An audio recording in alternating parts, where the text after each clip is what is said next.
Anyway, now it turns out, after all that, that, yeah, she was right. It wasn't about the gender bill. It was about £600,000 of campaign finance. Free. Like, man. I'm sorry I shortchanged you with those mediocre accusations of, oh, she can't admit fault. The whole time I never realised I was dealing with a fucking kingpin big baller here. Like Donald Trump is on the hook for £100,000 of campaign finance money, right? 100 grand. The Sturgeons are being investigated for their involvement in a missing 600 grand. Unaccounted for. 6 times the figure of Donald Trump. Man, does that yield some questions. Like, if 100 grand to get a to shut the fuck up, if that gets you indicted and 24-hour news coverage, what does 600 grand get you? Hush money. 6 times the Trump money. What kind of up, opulent, salacious shit are they into? Who have they paid off? You know? Who did the Sturgeons that was so bad, so politically inconvenient, that 600k went walkies to hush them up? Because that is obviously what has definitely happened here. That is absolutely not what has definitely happened. Because this is no normal country. Dear listeners, this is the formerly Great Britain. This is a country where people like Desmond Swayne and Jonathan Gullis and Lee Anderson and Mark Francois don't just rise up to govern the country, but they are actively celebrated as people who get it. I heard that the other day when I was in the barber's get my haircut. There was this old boy sat in the seat behind me, and it was him and his son, and they had a newspaper, and the dad, like, the son was only in his 30s or something, but the dad was like pointing at the newspaper. It was Lee Anderson. He goes, "Oh, well, that Lee Anderson, he gets it," right? And I was blown away. I was just, utterly floor-jawed by this. Like, my eyes rolled so hard. They went into the back of my skull, and this poor woman had to give a haircut to a man with the whites of his eyes looking like he was fucking possessed.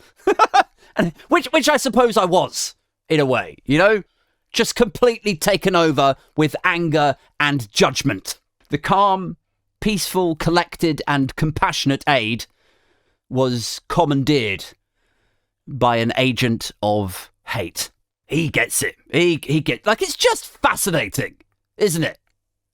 It's like intelligence inverted, right? Because the people who do understand what's going on, people who do get it, are dismissed as, like, libtards, right? As snowflakes, as out-of-touch lefties is the latest one.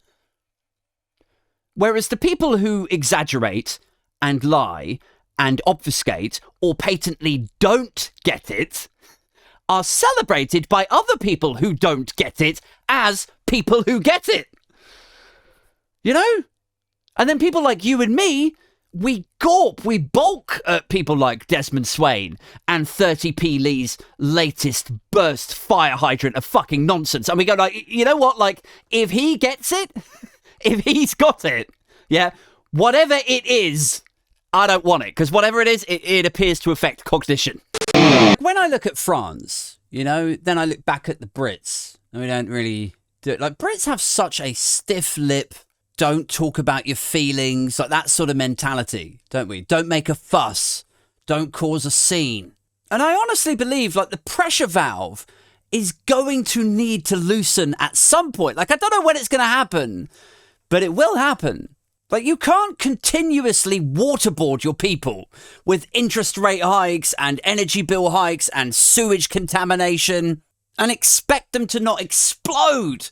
Like, sooner or later, you can't just pummel motherfuckers with hardship and woe while the billionaires get richer and just expect there to not be a cutoff point. Like, they knock on your door the first time, they're like, yeah, could we get a little bit of help with the rent? And you're like, nah, I'm a bit busy. Yeah. And then they go away, you know, they're like, oh, well, I guess I just won't be hungry anymore. You know, that's it. Just don't be hungry.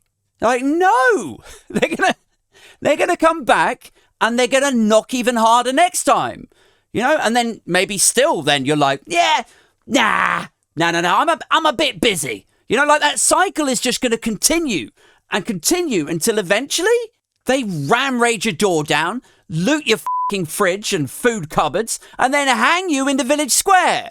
Such is the anger that you were so sociopathically against helping them when their kids were starving. You know, like before they were just pissed off because society's unfair and their kids were crying. Now they're violently angry at you because you won't lift a finger to help starving children. And if you won't do that, then you must be, you know, evil and eradicated.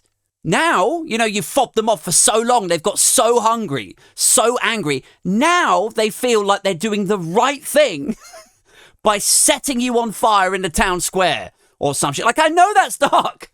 I know it's dark. But you get my point, right? Like, you can only f*** people over for so long before eventually a correction takes place. Like, it's like that f***ing Woodstock documentary. Did you see that on Netflix? The thing about Woodstock 99 and how they didn't order enough water or they started to run out. And so then the vendors were like price gouging it. And then the water supplies that they did have had f***ing cholera levels of shit in the water. So people were broke and there's shit in the water. And what the f*** happened? The whole thing collapsed into a rapey, rioty, violent and murderous nightmare. Like, that is what happens when you take people's money and you deprive them of the basics and put shit in the water. Honestly, it's like the Tories are like, oh, here you go, plebby, another bubble tea fecal smoothie coming right out. I'll take those savings, thank you. Now, take it down, you filthy, disgusting puffer, you cretin. Here's a Sun headline for you. It says that it's good for you. So, yeah, that's it, you moron. Just gollop it all down. Gollop it down like it's one of your Aldi deal energy drinks. There's no way that this'll end badly. You know, even though on a societal level, we are almost exactly replicating the microcosm of Woodstock.